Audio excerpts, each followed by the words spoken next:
સમગ્ર સુરત શહેરમાં ગેરકાયદેસર બાંધકામનો રાફડો ફાટતા એમએલએ અરવિંદ રાણાએ પત્ર લખીને કડક કાર્યવાહી કરવાની માંગ કરી. આરટીઆઈ એક્ટિવિસ્ટો પર સકંજો કસનાર ધારાસભ્ય અરવિંદ રાણાની વધુ એક રજૂઆત. ગેરકાયદેસર બાંધકામો બાબતે કર્મચારી અધિકારીની સામે પગલાં ભરવાની માંગણી કરી. એમએલએ અરવિંદ રાણાએ એસએમસીની સંકલનમાં રજૂઆત કરી. ડિમોલિશન કરાયેલ મિલકતોમાં ફરી ગેરકાયદેસર બાંધકામો તાણી લેવાયા છે. મંજૂર કરાયેલ 4 માળાની બિલ્ડિંગ પર 5 માળા અને 6 માળા ગેરકાયદેસર બાંધી દેવામાં આવ્યા છે. આકારણી ચોપડે નોંધણી પર થઈ ગઈ હોવાના સંખ્યાબંધ આક્ષેપો કરવામાં આવ્યા. મનપા કમિશનરે દરેક ઝોનલ ચીફને દાખલારૂપ કામગીરી માટે સૂચના આપી. કાયદા અંગેની નિર્ધારિત કટ ઓફ ધ ડેટ બાદ થયેલ ગેરકાયદેસર બાંધકામો બાબતે જે તે ઝોનના કર્મચારીઓની જવાબદારી નક્કી કરવાની માંગણી કરી. એટલું જ નહીં, છેલ્લા 3 વર્ષના દરેક ઝોનમાં ગેરકાયદેસર બાંધકામ અંગે થયેલ ડિમોલિશનની કાર્યવાહી બાદ હાલ મિલકતની સ્થળ સ્થિતિની ચકાસણી કરવાની પણ માંગણી કરી. એમએલએ અરવિંદ રાણાએ એ પણ કહ્યું કે દરેક ઝોનમાં junior engineer, assistant engineer, deputy engineer, કાર્યપાલકના નેજા હેઠળ આ બાંધકામ થતા હોય છે. કમિશનરના પરિપત્ર મુજબ કોમર્શિયલ વિસ્તારમાં અને રેસિડેન્ટ વિસ્તારમાં કેટલાક ગેરકાયદેસર બાંધકામો, ડિમોલિશન થયેલા બાંધકામો ફરી બની ગયા અને આકારણી ચોપડી નોંધાઈ ગઈ. અરવિંદ રાણા દ્વારા કહેવામાં આવ્યું કે ખાસ કરીને સેન્ટ્રલ ઝોનમાં 4 માળાની મંજૂરી હતી ત્યાં 5 માળા બની ગયા, 5 માળાની મંજૂરી હતી ત્યાં 7 માળા સુધી પર બની ગયા છે. જેની માહિતી કોર્પોરેશનમાંથી માંગવામાં આવતા આંકડા સામે આવતા કમિશનર પર ચોંકી ગયા. હવે તમામ જવાબદાર અધિકારીઓ પર કડક કાર્યવાહીની માંગ કરવામાં આવી. આવા અધિકારીઓની મંજૂરીથી મેહરા પીપળાથી આવા ગેરકાયદેસર બાંધકામો ફરી બાંધી દેવામાં આવ્યા છે તેવા તમામ અધિકારીઓ પર કડક કાર્યવાહી કરવાની માંગ કરવામાં આવી અને રજૂઆત કરવામાં આવી. Bureau report, daily India TV, Surat. આમ તો ગઈકાલે સુરત મહાનગરપાલિકામાં કમિશનરશ્રીના અધ્યક્ષતામાં માનનીય ધારાસભ્યશ્રી અને માનનીય સાંસદશ્રીઓની સંકલન સમિતિ હતી અને આ સંકલન સમિતિમાં અગાઉ મેં એક પ્રશ્ન કર્યો હતો, માહિતી માંગી હતી કે રાજ્ય સરકાર દ્વારા રાજ્યમાં જેટલી પણ ગેરકાયદેસર મિલકતો છે એમાં રાજ્યની જુદી જુદી કોર્ટોમાં કેસો ચાલે છે, હાઈકોર્ટમાં પણ ઘણા કેસો ચાલે છે અને હાઈકોર્ટના આદેશને પગલે કેટલીક મિલકતો તોડી નાખવાની, કેટલીક મિલકતોની ઉપર પ્રાથમિક સુવિધા બંધ કરવાની એવા આદેશો આપવામાં આવ્યા હતા. અને ખાસ કરીને આપણે ખબર હશે કે આખા રાજ્યભરની જુદી જુદી હોસ્પિટલો જે હતી એ હોસ્પિટલોને પણ સીલ મારવામાં આવી હતી અને સરકાર પર જબરજસ્ત દબાણ હોવાને લીધે સરકારે ઇમ્પેક્ટ ફીનો કાયદો અમલમાં મૂક્યો.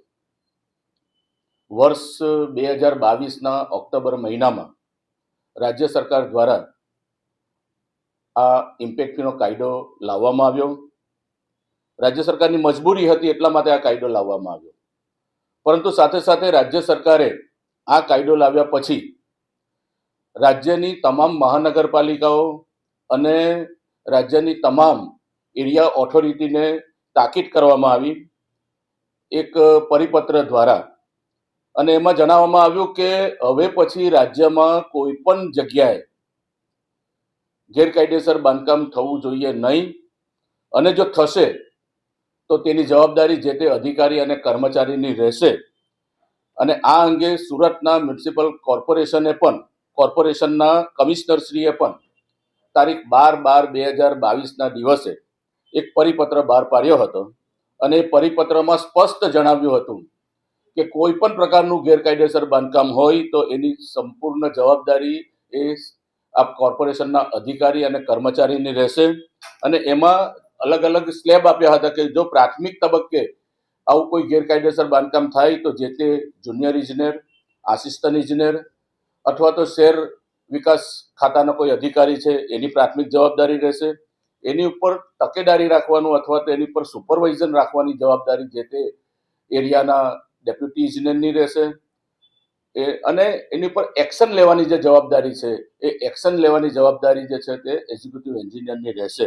અને આ બધાનું મોનિટરિંગ કરવાની જવાબદારી આપણે ઝોનના ચીફ અધિકારીની રહેશે. આવો એમને સ્પષ્ટ પરિપત્ર બહાર પાડ્યો હતો. એટલે આપણે આ સંકલન સમિતિમાં જે શહેરમાં ગેરકાયદેસર બાંધકામો થાય છે, એપાર્ટમેન્ટમાં ગેરકાયદેસર બાંધકામ થાય છે અને કોમર્શિયલ એકમોમાં પણ ગેરકાયદેસર બાંધકામ થાય છે એની માહિતી માંગી કે કમિશનરશ્રીના 12/12/2022ના પત્રથી આજ દિન સુધીમાં શહેરમાં દરેક ઝોન વાઇઝ કેટલી મિલકતોની ઉપર આવી રીતે ગેરકાયદેસર બાંધકામ થયા છે અને આકારણીના દફતરે એની શું પરિસ્થિતિ છે એની માહિતી માંગવામાં આવી ત્યારે ગઈકાલે કોર્પોરેશનના 9 ઝોનમાંથી જે માહિતી મળી એ એકદમ આશ્ચર્યજનક અને અચંબો પામાય એવી હતી. દાખલા તરીકે સેન્ટ્રલ ઝોનની જ વાત કરીએ તો સેન્ટ્રલ ઝોનમાં જેના 4 માળ મંજૂર થયા છે એના 5મો માળ પણ બની ગયો અને આકારણી દફતરે પણ ચડી ગયો. જેના 5 માળ મંજૂર થયેલા હતા એ એપાર્ટમેન્ટ અને એ આપણે ફ્લેટ હોલ્ડરોના જે એક ફ્લોરની ઉપર 8-10 આપણે ફ્લેટ હોય એવી બિલ્ડિંગોમાં પણ જેના 4 માળ હતા તેના 5 માળ આપણે આકારણીના દફતરે ચડી ગયા. જેના 5 માળ મંજૂર છે એના 6 માળ પણ બનીને આકારણી દફતરે ચડી ગયા છે. તો આ સંજોગોની અંદર જે માહિતી કોર્પોરેશન દ્વારા આપવામાં આવી તો કમિશનર શ્રી ખરેખર ચોંકી ગયા. કમિશનર શ્રીને પણ આ વાતનો અંદાજો નહીં હતો અને એમને કમિશનર શ્રીએ પણ તાકીદ કરી છે કે દરેક ઝોનમાં આવા જે ગેરકાયદેસર બાંધકામો થયા છે અને આકારણી દફતરે એની જે નોંધ થઈ છે એવા તમામ જે એકમો છે એ એકમોની ઉપર કાર્યવાહી તો ઠીક છે, પરંતુ આ બાંધકામ જેને થવા દીધું છે એવા અધિકારી કે કર્મચારી ઉપર પગલાં લેવા એમને તાકીદ કરી છે અને 1 મહિનામાં આ એક્શન લેવાની એમને જવાબદારી જે તે ઝોનના ઝોનલ ચીફોને સોંપી છે. મેં એ જ કહ્યું કે સેન્ટ્રલ ઝોનમાં દાખલા તરીકે એપાર્ટમેન્ટ ટાઈપના બિલ્ડિંગો છે.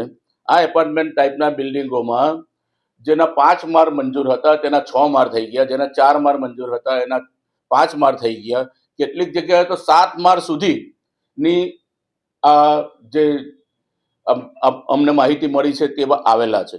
તો કહેવાની વાત એ છે કે મોટે ભાગના આ જે કંઈ ગેરકાયદેસર બાંધકામો સેન્ટ્રલ ઝોનમાં થયા છે એ મોટે ભાગે આવા જે વિધર્મી પરિવાર છે, વિધર્મી લોકો છે એ લોકોના થયા છે. અને આમ કરીને આ જે ડેમોગ્રાફી છે એ ડેમોગ્રાફી ચેન્જ કરવા માટે, ડેમોગ્રાફી આખી બદલાઈ જાય એવી પરિસ્થિતિ આ સેન્ટ્રલ ઝોનમાં ઊભી થઈ છે. ત્યારે કમિશનરશ્રીને જ્યારે તાકીદ કરવામાં આવી અને કમિશનરશ્રીએ અમને હૈયા ધરપત આપી છે કે જે કોઈક અધિકારીઓ હશે, જે કોઈ કર્મચારી હશે એ કર્મચારી ઉપર પગલાં લેવામાં આવશે.